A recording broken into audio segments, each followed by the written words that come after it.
Good morning. It's John here. Or wait, maybe it's afternoon. I can't remember. It's pretty close to noon, I guess.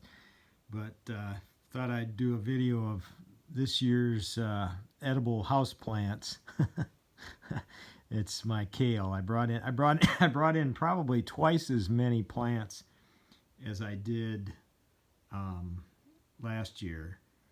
I've got some over in that corner, and I've got some out here in the timber frame out in the sunroom right there. They're mixed in with other plants. I think there's a half dozen out there.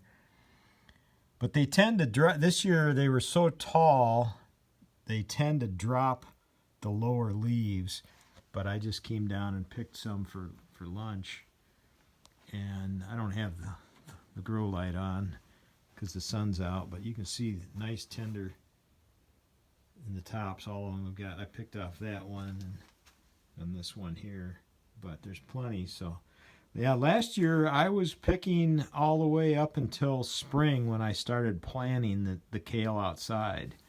So we'll see what happens this year, but you can see how tall they got.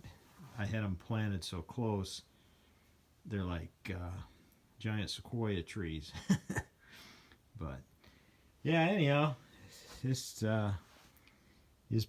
I've got these pots that I just dig them right out of the garden, bring them in, and I have little trays under them so the water doesn't get all over the floor. It's concrete floor, but yeah, anyhow, for what it's worth, beautiful day out. It's cold out, but it's a beautiful day. The sunshine. All right, you have a good one. God bless.